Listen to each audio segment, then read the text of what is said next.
जोरदार बारिश में कागज़ का घर यूं ही बह जाता है, हमेशा मेरा प्यार एक तरफ़ा ही रह जाता है। आज हम लोग सीखेंगे MS वर्ड में रिज्यूम बनाना।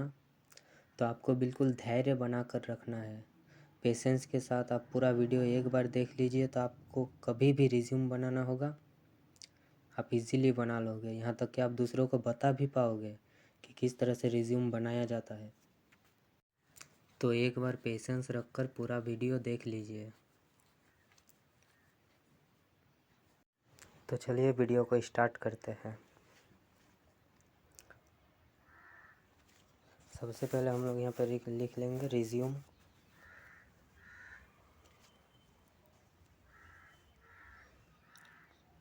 फिर इसको सिलेक्ट करेंगे, फिर इसको बोल्ड कर दिया मैंने। इससे पहले भी मैंने एक वीडियो बनाया था जिसमें मैंने सब कुछ सिखा दिया था कि किस प्रकार से बोल्ड किया जाता है, किस प्रकार से फ़ॉन्ट का स्टाइल, फ़ॉन्ट का कलर चेंज होगा। तो अगर आप लोगों ने नहीं देखा तो आप लोग देख सकते हो, ठीक है। तो मैंने इसे बीच में कर दिया। अब इसमें अंडरलाइन देंगे क्योंकि ये हेडिंग है ना रिज्यूम हम लोगों का।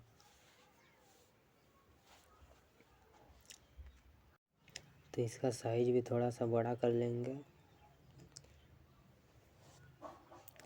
इसका अंडरलाइन थोड़ा बाहर आ गया तो मैं इसे ठीक कर लेता हूँ।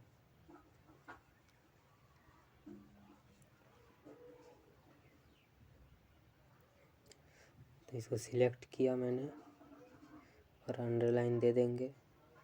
अब ये ठीक लग रहा है।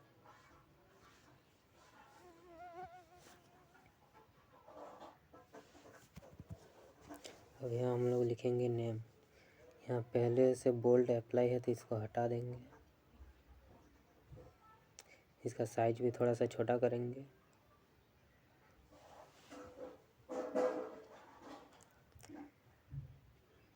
तो मैंने लिख लिया यहाँ पे नेम।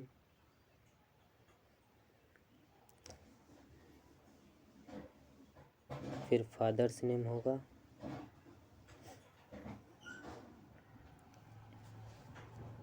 तो आप लोग देखते रहिए किस प्रकार से लिखना है सब कुछ।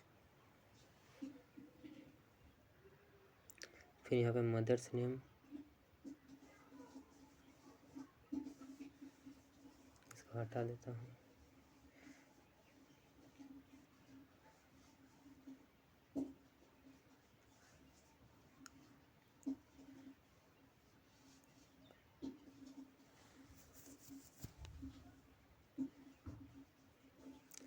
अब यहाँ पे लिखेंगे डेट ऑफ बर्थ।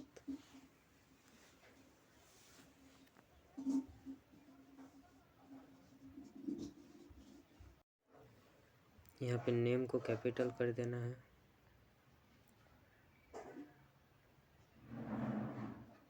ठीक है, अब ये अच्छा दिख रहा है। तो ये सारा इन्फॉर्मेशन देना ज़रूरी है आप लोगों को। अब यहाँ पे एड्रेस लिखना है।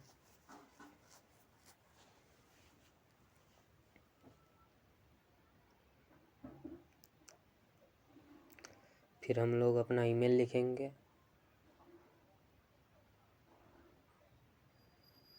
उसके बाद हम लोग अपना मोबाइल नंबर लिख लेंगे यहाँ पे।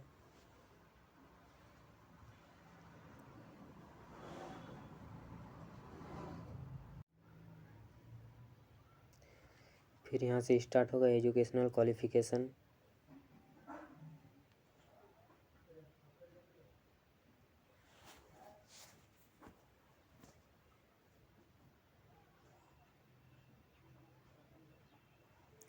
फिर यहाँ पे स्पेस देंगे।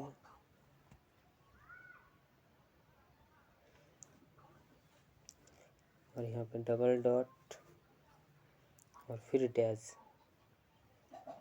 ठीक है, ये अच्छा दिखेगा।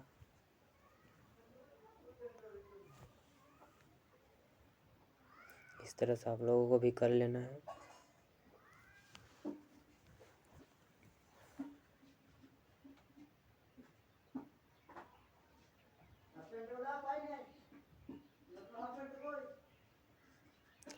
सारा देखिए हम लोगों का सेंटर में दिख रहा है, ये अच्छा दिखेगा।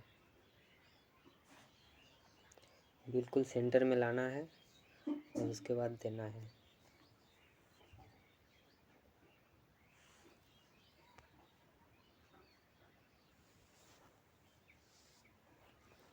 ईमेल में भी हम लोग सेम दे देंगे इस तरह से।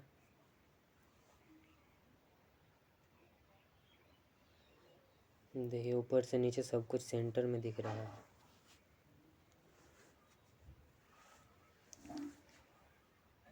अब यहाँ पे हम लोग अपना नाम लिखेंगे, ठीक है। मैं यहाँ पे अपना नाम लिख देता हूँ।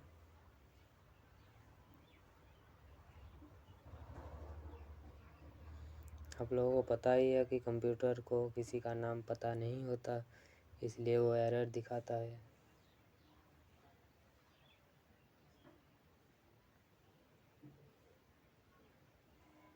तो मैंने यहाँ पे अपना नाम लिख लिया। आप लोग यहाँ पे अपना नाम लिख लोगे, ठीक है। उसके बाद फादर्स का नेम, आप लोग यहाँ पे अपना फादर्स का नेम लिख लोगे, ठीक है। फिलहाल मैं यहाँ पे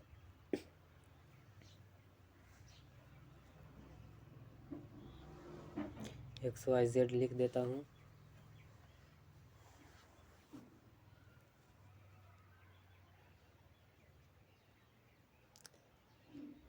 मदर्स में भी आप लोगों को अपने माँ का नाम लिख लेना है, नेम एंड टाइटल दोनों।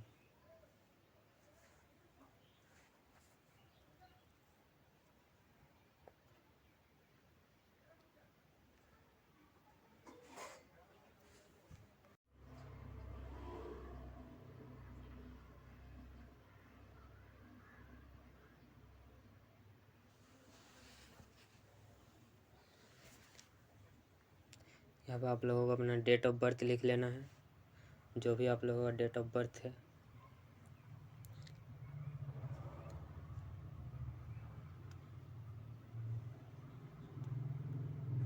मैं यहाँ पे लिख देता हूँ 11, ठीक है। मैंने लिख लिया। आप लोगों को भी इस तरह से लिख लेना है। पहले डेट होगा, उसके बाद मंथ, उसके बाद ईयर, उसके बाद एड्रेस लिख लेना है। एड्रेस किस तरह से लिखना है? सबसे पहले आप जहाँ पे रहते हो अपने विलेज का नाम,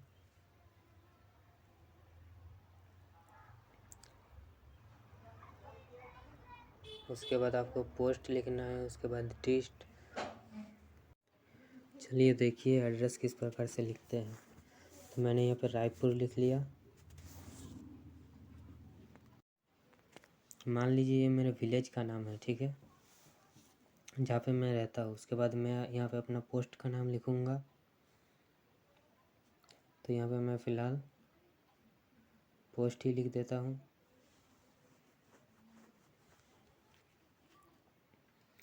उसके बाद आपको अपने डिस्ट्रिक्ट का नाम लिखना है, मतलब आपके ज़िले का नाम।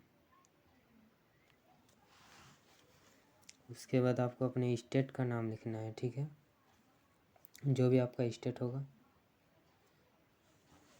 एक बार आप देख लो, आप बिल्कुल इजी तरीके से आसानी से समझ जाओगे कि किस प्रकार से रिज्यूम बनाया जाता है। फिर हम लोग लिखेंगे अपना ईमेल एड्रेस।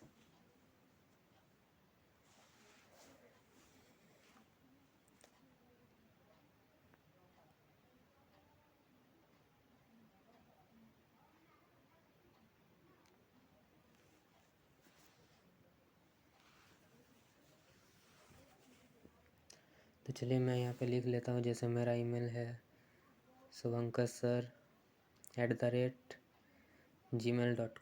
इस तरह से आपका कुछ भी ईमेल होगा आप लिख लीजिएगा।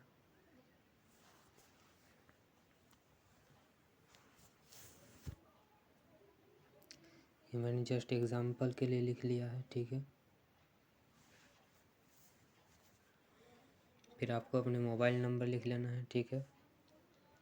फिर एजुकेशनल क्वालिफ़िकेशन यहाँ से एक अलग तरीके से लिखेंगे, ठीक है। तो आप लोग देखते रहिए। तो यहाँ पे पिन कोड भी आप लोग लिखना चाहो तो लिख सकते हो।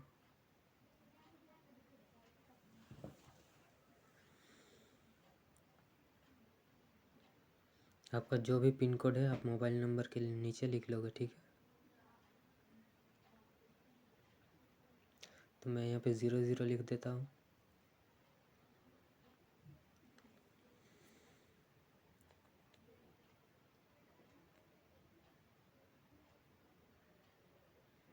अब चलिए आ जाते हैं एजुकेशनल क्वालिफिकेशन में। यहाँ से एक नया गेम स्टार्ट होगा।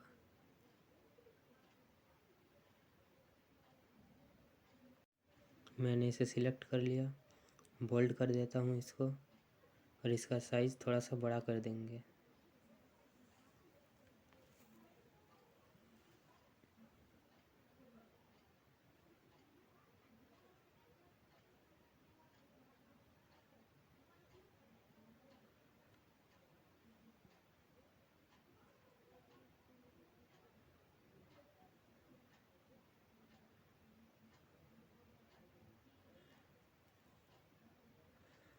यहाँ भी सेम टू सेम कर देना है, जैसे हम लोग देते थे डबल डॉट और डैश।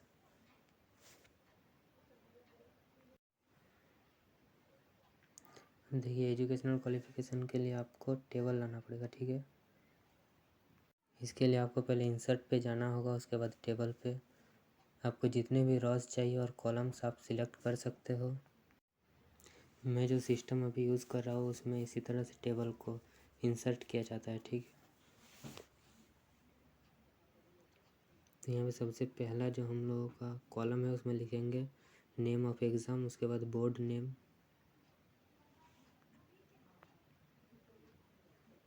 तो आप लोगों को कम या ज़्यादा रोज़ या कॉलम चाहिए तो आप लोग अपने हिसाब से ले लोगे, ठीक है।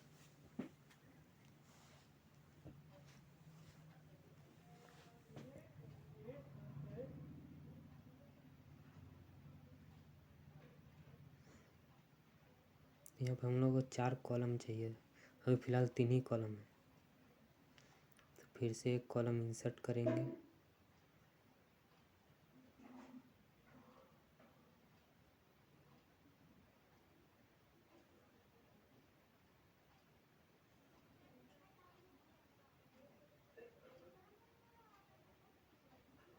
तो फिलहाल मैंने इंसर्ट कर लिया। अभी देखिए रॉज मेरे पास कितने हैं, 3 ही रॉज है और कॉलम 4। ये जो ऊपर से नीचे आता है उसको कॉलम कहते हैं, और जो साइड में जा रहा है उसको रॉज कहते हैं, ठीक है।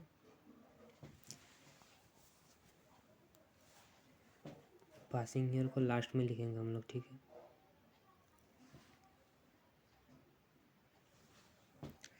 यहाँ पे परसेंटेज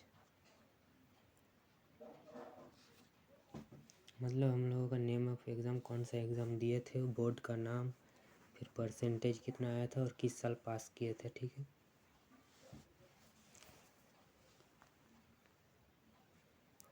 तो पहले मैं मैट्रिकुलेशन लिख देता हूँ,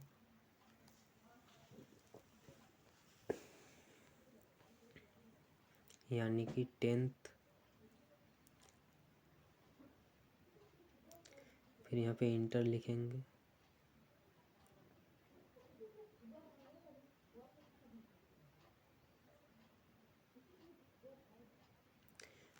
यहाँ पे ब्रैकेट स्टार्ट करके यहाँ पे 10th लिख देंगे, ठीक है, ताकि और ज़्यादा बेटर लगे। और यहाँ पे 12th, ठीक है। फिर बोर्ड का नाम लिखेंगे, जैसे मान लीजिए मैंने जैक बोर्ड से पास किया था तो यहाँ पे जैक लिख दूंगा, ठीक है। जैक का फुल फॉर्म होता है झारखंड एकेडमिक काउंसिल, इसमें भी जैक। फिर परसेंटेज मेरा जितना आया था,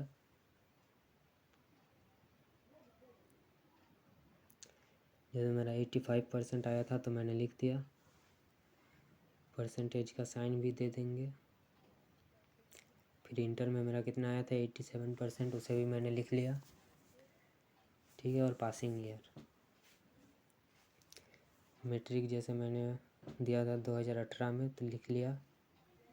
फिर यहाँ पे इंटर 2 साल बाद होता है ना, तो 2020। फिर इसके बाद अगर आपका और भी क्वालिफ़िकेशन है, जैसे बीकॉम किए हो, बीएससी किए हो, तो आप नीचे और एक रॉ बढ़ाकर आप लिख सकते हो, ठीक है। फिलहाल मैं इतना ही रहने दूंगा।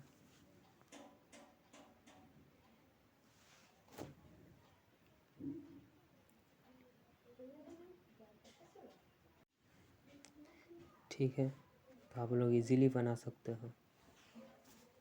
एजुकेशनल क्वालिफिकेशन के बाद हम लोग यहाँ पे लिखेंगे एक्स्ट्रा क्वालिफिकेशन। अगर आपका कोई एक्स्ट्रा क्वालिफिकेशन है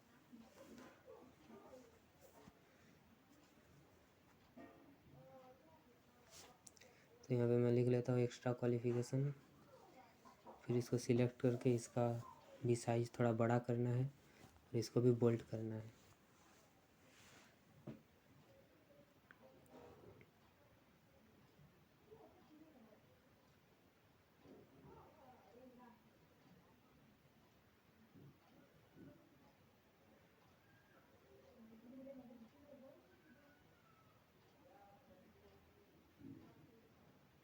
बोल्ड अप्लाई है तो मैं हटा दूंगा, साइज भी थोड़ा छोटा करूंगा।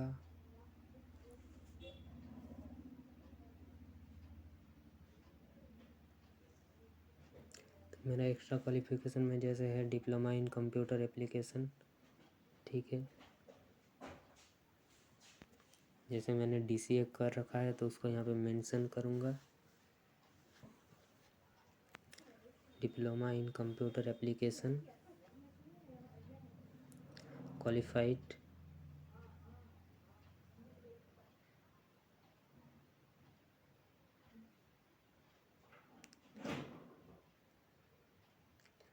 विथ 86%, ठीक है। जैसे मैंने DCA कर रखा है और उसमें 86% आया था तो इस तरह से मैं लिख दूंगा।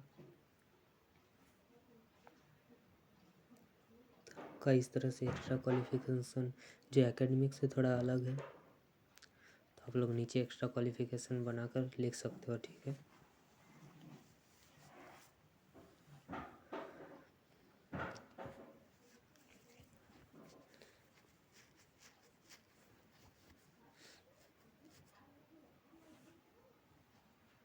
आप लोगों का एक्स्ट्रा क्वालिफिकेशन एक से ज़्यादा भी हो सकता है तो आप लोग यहाँ पे लिख लेना।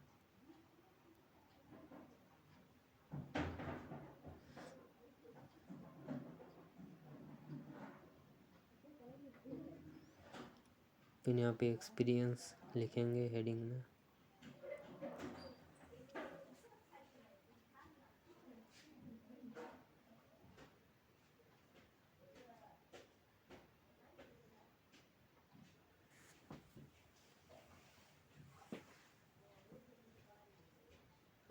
फिर इसको सिलेक्ट करना है, उसके बाद इसका भी साइज़ थोड़ा बड़ा करेंगे और इसको भी बोल्ड करेंगे, ठीक है। एक्सपीरियंस मतलब आपका अनुभव, कुछ भी एक्सपीरियंस आपका रह सकता है। आपने कहीं पे काम किया है किसी कंपनी में 1 साल 2 साल, तो आप वहाँ यहाँ पे उसको लिख सकते हो, ठीक है।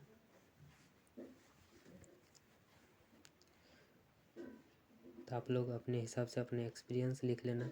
साइज को थोड़ा छोटा करना है, हेडिंग का साइज़ थोड़ा बड़ा रहेगा और उसके नीचे जो लिख रहे हो उसका थोड़ा छोटा। तो जैसे मेरा एक्सपीरियंस है 2 साल का मार्केटिंग में, तो मैं यहाँ लिख लेता हूँ 2 years एक्सपीरियंस।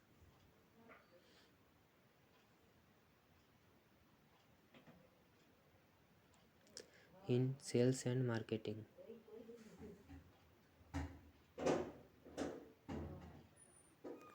ठीक है।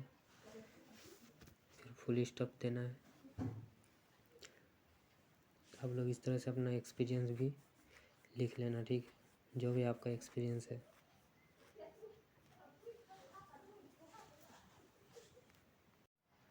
तो इस तरह से आप लोगों को भी अपना एक्सपीरियंस लिख लेना है, ठीक है। उसके बाद डिक्लेरेशन,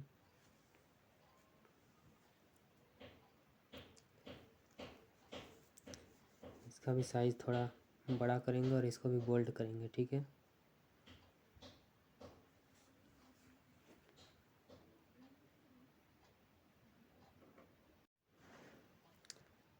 तो ये भी हो गया। यहाँ पे देखिए, यहाँ पे आप मैं जो लिख रहा हूँ आप सेम टू सेम लिख सकते हो, ठीक है, कोई दिक्कत नहीं है उसमें। इसका भी साइज़ थोड़ा छोटा करेंगे। यहाँ पे देखिए आप क्या लिखना है, I hereby declare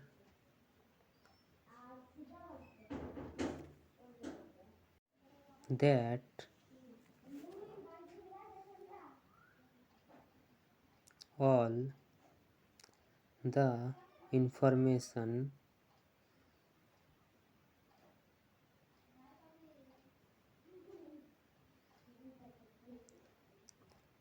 furnished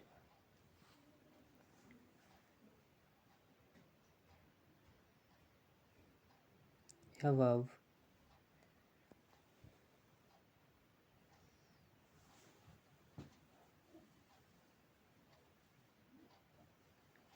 is true to the best of my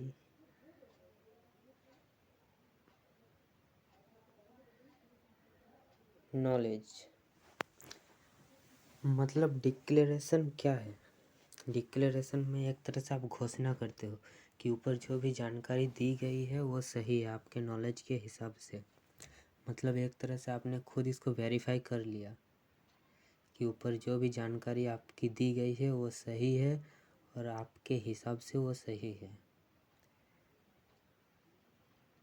मतलब ऐसा नहीं ना कि अपने क्वालिफिकेशन को बड़ा चढ़ा कर लिख दिया और वो सही नहीं है। फिर यहाँ पे सिग्नेचर लिखेंगे हम लोग।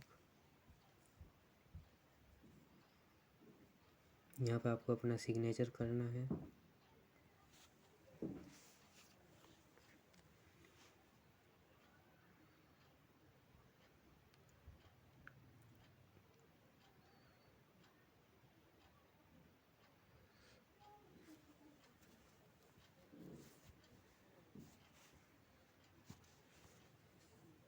देखिए किस तरह से मैं कर रहा हूँ।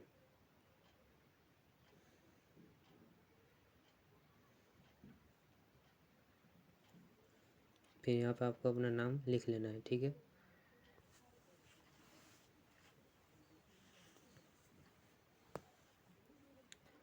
ठीक है, नेम एंड सरनेम।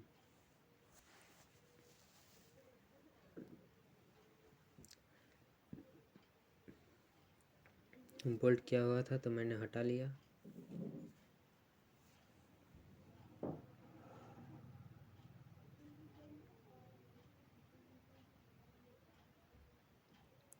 फिर इसको सिलेक्ट करेंगे, उसके बाद अंडरलाइन, तब ये सही दिखेगा। ठीक है, तो आपको सारी चीज़ें समझ में आ रही है। देखिए पूरा मैं दिखाता हूँ किस तरह से दिखेगा।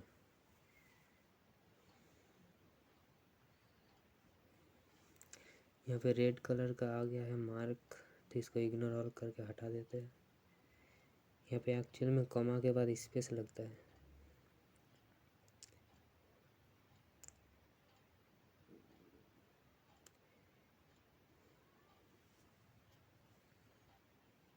ठीक है,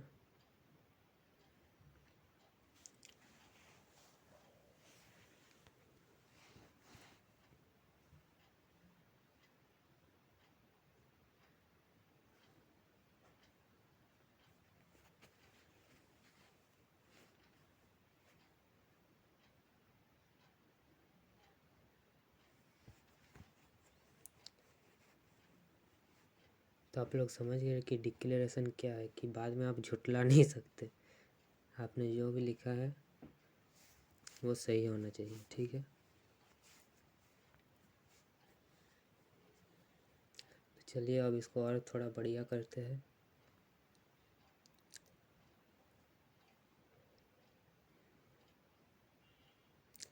तो इसको पहले हम लोग सिलेक्ट करेंगे, जो भी हम लोग का हेडिंग्स है पहले इसको सिलेक्ट किया, उसके बाद हाईलाइटिंग में जाएंगे और एक कलर चूज़ करेंगे। देखिए ये हाईलाइट हो गया, दिखने में और अच्छा लगेगा।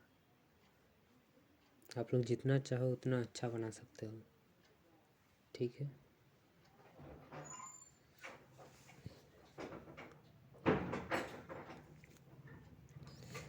फिर एक्स्ट्रा क्वालिफिकेशन को भी सिलेक्ट करेंगे। उसके बाद इसमें भी हाईलाइटिंग लगाएंगे। अब एक्सपीरियंस को भी हम लोग सिलेक्ट करेंगे और इसमें भी हाईलाइटिंग का अप्लाई करेंगे। इसको भी हम लोग हाईलाइट करेंगे, ठीक है। हाईलाइटिंग में आप लोग एक ही कलर यूज़ करना, ठीक है। ऐसा नहीं कि आप लोग अलग अलग कलर का यूज़ करोगे।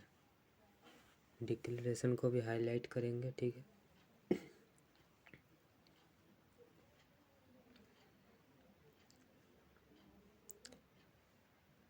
तो हम लोग हाईलाइटिंग कर लिया सारा।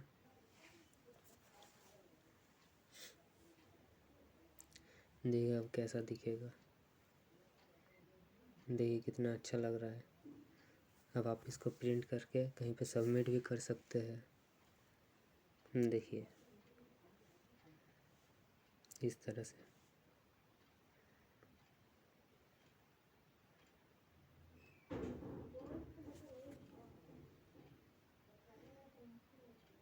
देखिए पूरा पेज में कितने अच्छे से हम लोगों ने लिख लिया है, ठीक है। तो इस तरह से आप लोगों को लिख लेना है सारा चीज़, मैंने जो भी जैसे बताया।